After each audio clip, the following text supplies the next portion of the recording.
तो हमने हमेशा मार देखी और मैक्सिमम मार हमने एनसी के हाथों देखी। वो तो पहले तो बीजेपी को यहाँ लाने वाले उमर साहब ही थे, वो तो दुनिया को मालूम। हमारे कश्मीरी में एक बात कहते हैं, टरबाज। उमर साहब अब इंशाल्लाह कश्मीर के सबसे बड़े टरबाज बन रहे हैं। 370 को पार्लियामेंट ने लिया, पार्लियामेंट में हटाया, उसी पार्लियामेंट में जिसमें जब वो लिया गया इनके जो पार्लियामेंट मेंबर है वो हंस रहे थे तब। None of them did anything कि मैडम को मजबूरी होगी इनके साथ बैठना, but should he have done it. जो कल किया, उसका अलायंस पार्टनर था, तो उनको गाली देने की क्या जरूरत है। पॉलिटिक्स एक रियलिटी है, ये बहता हुआ पानी है, बहते हुए पानी को कोई रोक नहीं सकता। तो मुझे लगता है कि बहुत अच्छी बात है लोग बाहर आ रहे हैं, लोग बात करें। मुझे लगता है लोग बहुत ज्यादा मिस कर रहे हैं पब्लिक, ये जो गवर्नमेंट है, पॉपुलर गवर्नमेंट को बहुत ज्यादा मिस कर रहे हैं। बहुत मुश्किलात हैं लोगों की। ऐसा नहीं कि हम बोल रहे हैं कि नहीं जो ब्यूरोक्रेसी है वो चला नहीं पा रही है, बट एक दस्तूर है डेमोक्रेसी का कि people are more comfortable with the popular government. MLA होता है, सीना ठोक के वोटर आता है, गुस्सा करता है कि साहब आपने ये नहीं किया, आपने वो नहीं किया। शायद वो ऑफिसर के साथ नहीं कर सकता है। जहां तक हमारा पीपल्स कॉन्फ्रेंस का सवाल है, we are a 45-year-old party और हमने जेल मार के बगैर कुछ नहीं देखा। हमारे वर्कर्स, अगर आपको मैं लिस्ट दिखाऊं, 700 से 800 वर्कर जिनको पीएसए में बंद किया गया, हजारों मर भी गए, मार दिया, गोली से मरे, मार पिटाई हुई। 2 लीडर तो हमारे जेल में मर गए। सो ऐसा नहीं है कि हम कोई एस्टेब्लिशमेंट की पार्टी है।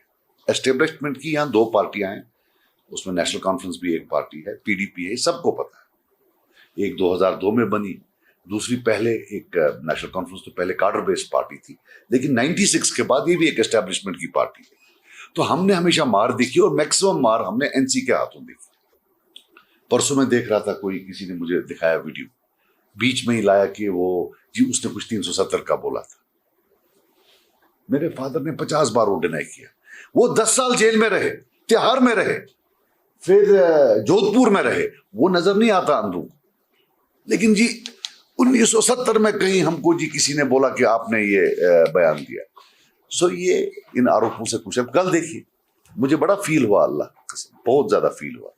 मुफ्ती साहब हैं नहीं जिंदा अपने आप को डिफेंड करने के लिए, लेकिन देखिए क्या बोला उन्होंने। हालांकि उनकी जो बेटी है वो इनकी अलायंस पार्टनर है, तो और ऐसा बोला कि भाई बीजेपी के साथ मुफ्ती साहब ने हाथ मिलाया, जैसे खुद कभी मिलाया नहीं है। वो तो पहले तो बीजेपी को यहाँ लाने वाले उमर साहब ही थे, वो तो दुनिया को मालूम है। और ये हमारे कश्मीरी में एक बात कहते हैं, टरबाज। उमर साहब अब इंशाल्लाह कश्मीर के सबसे बड़े टरबाज बन रहे हैं। जो अखा का टार होना अल्लाह ताला दी उनमें भी। अब नया टार है कि अगर हम होते तो क्या करते। हमने आपको 2010 में देखा है, जब आप बच्चों को मार रहे थे, नौजवान बच्चों को, तो यूनियन होम सेक्रेटरी तय करता था कि कर्फ्यू में रिलैक्सेशन कब होगी। आप नहीं देते थे, आपने सब दे दिया था उधर।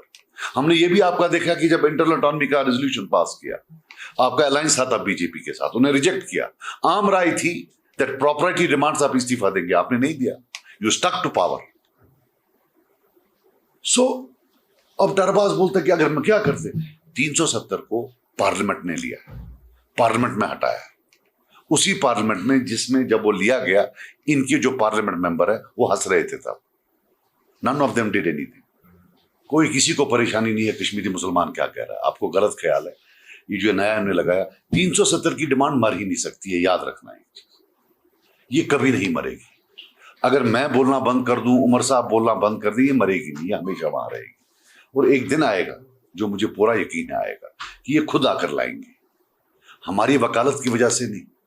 एक ऐसा प्रेशर आ जाएगा कि ये खुद लेकर आएंगे, ये याद रखना नहीं। देखो ना अभी उमर साहब और मैडम इकट्ठे उनके साथ होती, ये अलग बात है कि मैडम को मजबूरी होगी इनके साथ बैठना, but should he have done it. जो कल किया, उसका अलायंस पार्टनर था, तो उनको गाली देने की क्या जरूरत थी। मैं तो पहले से बोलता था कि उन्हें प्रॉक्सी, मैं तब भी बोलता था कि नहीं ये दे आर नॉट, ये काबिल भरोसा नहीं है। देखिए वो उनके साथ, वो बेचारी उनका काम करती रहती है 24 घंटा। यार देखो मैं आपको बात बताऊं, ये जैसे आजकल आपने सुना होगा, कभी बोलते हैं वोट डिवीजन, कभी बोलते हैं कुछ। ये जो उमर साहब कल गए इंदरवाल, वहां तो नहीं वोट डिवाइड होगा उसका सरूरी साहब, डोडा में तो नहीं डिवाइड होगा मजीद वानी साहब, ये क्या वहां वोट डिवीजन के लिए बीजेपी ने भेजा है उनको? वरना जिस चुनाव में बीजेपी एक सीट नहीं लेती थी, आज 4 हैं उसके पास बिकॉज ऑफ वोट डिवीजन।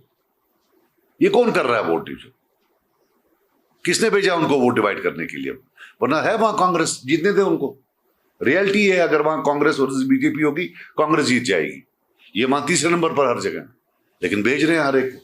किसने भेजा है वहां? आप देखिए पिछले इलेक्शन के आंकड़े निकालें। मुझे कांग्रेस सेकंड पर थी टोडा में, कश्तवाड़ में ये थे, भद्रवाह में कांग्रेस थी। ये क्यों जा रहे हैं वहां? प्री 87 ईरा में नेशनल कॉन्फ्रेंस और फिर शेख साहब बहुत स्ट्रांग थे। 77 में वो आए, सिर्फ 3 बंदे जीते। एक लोन साहब जीते, गिलानी साहब जीते और काबली साहब जीते।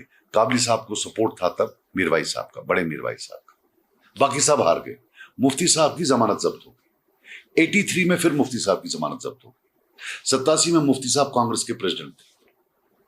नेशनल कॉन्फ्रेंस थी, कांग्रेस और नेशनल कॉन्फ्रेंस का इत्तेहाद हुआ। 87 का वो बदनाम जमाना इलेक्शन रिगिंग हुई और फिर पीपल्स कॉन्फ्रेंस, जमात इस्लामिया, सब ने बोला हम नहीं लड़ेंगे। जब हम बाहर आए तो जो नई पार्टियां आई, हमारे वोटर कुछ वहां चले। आज हम आए हैं तो वापस आ गए। तो ये वोट डिवीजन, अगर एनसी बोले कि हमारा कोई वोट ले रख तो समझ लिया, लेकिन ये कब से बोलने लगी? तो आपका तो वोट ही कहीं नहीं था। आपका कहां वोट था? आपकी तो जमानतें जब्त होती थी। This is reality. आप किसी को भी पूछ लो, किसी बुजुर्ग से पूछ लो, इनका वोट था कब? हमारे ये तो आरएसपुरा में लड़ते थे। मुफ्ती साहब ने जो पहला जीता वो आरएसपुरा में जीता। 77 के बाद फेयर इलेक्शन शुरू हुए, उसके बाद ऐसे ही लेते थे। फिर उन्हें आरएसपुरा से जीता, फिर मुजफ्फरपुर से जीता। सो जिन्होंने वहां से लड़ा है, how can they tell us कि आप हमारा वोट ले रहे हो? And even this whole concept of vote division, what nonsense is this? Basically National Conference बोलती है कि हमारे खिलाफ कोई उठे ही ना। वो कैसे होगा? नई पार्टियां आएंगी, चलो हम नहीं है, कोई और आए, कल कोई नई पार्टी आएगी।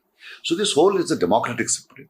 मैं जब बोल रहा था अभी आपको ये चुनाव क्या करने गए, सो ये मैं एक सटायरिकल वे में बोल रहा था कि फिर इनको चुनाव नहीं जाना है। अब जम्मू में देखिए, why should they fight in Jammu? They should allow Congress to win there. They should withdraw all their candidates. You can't have one law in Jammu and one law in Kashmir. यहां क्या, ये जब वोट डिवीजन की बात कर रहे हैं, यहां तो बीजेपी कहीं जीतेगी ही नहीं। सो वोट कहां डिवाइड होगा? यहां तो कश्मीरी पार्टियां ही जीतेंगी। तो ये जो नया नॉनसेंस उन्होंने शुरू किया है, एज ए सेड, दे टरबाज जो दो रोज टर मारते हैं, तंग आ गए, हम भी सुनते हैं। सो ये मैं आपको बता रहा हूं कि ये टर वर नहीं चलेंगे। लोगों को पता है, आंकड़े निकालें, बाकी चीज निकालें, they can have a look at it.